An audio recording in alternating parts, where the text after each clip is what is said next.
ပရိသတ်တို့အားလုံးမင်္ဂလာပါကျွန်တော်တို့ကဘာမြေကြီးပေါ်မှာတဘာဝအတိုင်းဖြစ်ပေါ်တည်ရှိနေတဲ့တဏှာကြီးဆန်တဲ့တဘာဝလာတရားများစွာရှိပါတယ်အဲ့လိုများစွာထဲကမှကျွန်တော်တို့မြန်မာနိုင်ငံမှာရှိတဲ့အသေးပုံရိရေကန်ဟာလည်းတစ်ခုပါဝင်ဖြစ်ပါတယ်ဒါကြောင့်စိတ်ဝင်စားဖွယ်အကြောင်းအရာများနဲ့ပြည့်ညက်နေတယ်ရိရေကန်ကြီးအကြောင်းကိုပရိသတ်တို့သိရှိစေဖို့အတွက်တင်ဆက်ပေးသွားတော့မှာဖြစ်ပါတယ်ရိရေကန်ကြီးဟာမြန်မာနိုင်ငံရဲ့အနောက်မြောက်ဘက်ဒေသ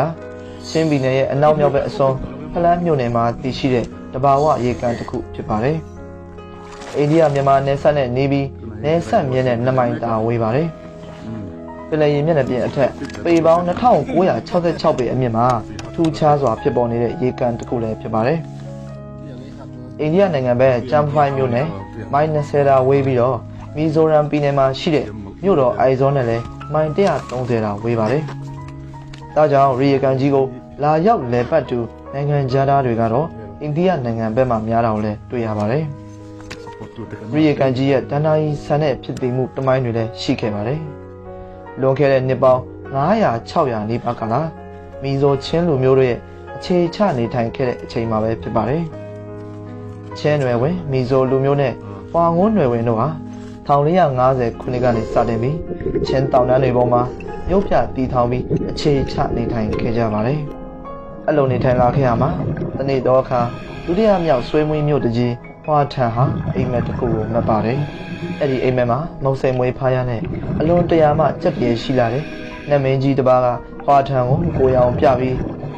ငါဟာဝိညာဉ်စောင့်တဲ့မင်းကြီးပူရီဖြစ်တယ်။ကျွန်တော်ရဲ့ဝိညာဉ်တွေကိုစောင့်ရှောက်ဖို့အလို့ငါဟာနနောက်ဖြူအတွင်ဖန်ဆင်းကကောင်းကင်ခီးဖြစ်လာခဲ့တာတင်တို့အရဲ့အနောက်မြောက်ဘက်ခီးအတန်ငယ်ဝေးတဲ့နေရာမှာနေရာတစ်ခုကိုတွေ့ရှိခဲ့ပြီငါဟာထိုနေရာမှာစံစားနေထိုင်ရန်လို့ငါ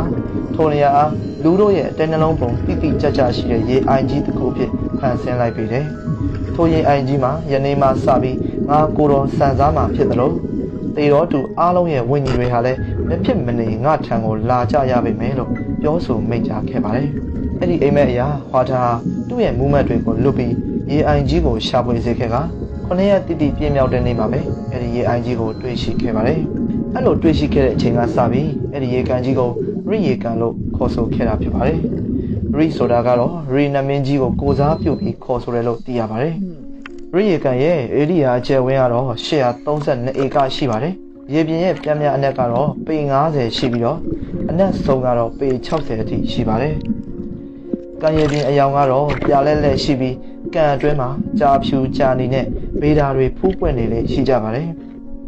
ကံပတ်လည်မှာလည်းမိုးမခပင်တွေအထက်မှာတစ်ခွပင်တွေပေါက်ရောက်လေရှိပါတယ်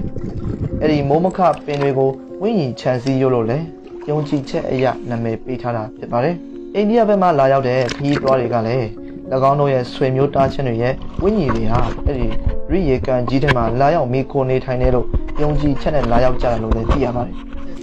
ရိရေကန်ကြီးရဲ့ထူးခြားချက်ကတော့ကဘာတဝမ်းမှာရှိတဲ့ရေကန်တွေအနက်အတဲပုံစစ်စစ်ရှိတဲ့တခုတည်းသောရေကန်ဖြစ်ပါတယ်အမြင့်ပေ1900ကျော်တဲ့တောင်တန်းပေါ်မှာတည်ရှိတဲ့ရေကန်လည်းဖြစ်ပါတယ်အဲ့ဒီအချက်ထက်ပိုပြီးထူးခြားတာကတော့ချင်းပြည်နယ်ရဲ့မြို့တော်ဟာခါမှာပူချိန်ရေကမ်းမအောက်အနုတ်3ဒီဂရီရောက်နေတဲ့အချိန်မှာတော့ရိရေကန်ကြီးဟာထူးခြားစွာအနှွေးသက်ရရှိနေတာပဲဖြစ်ပါတယ်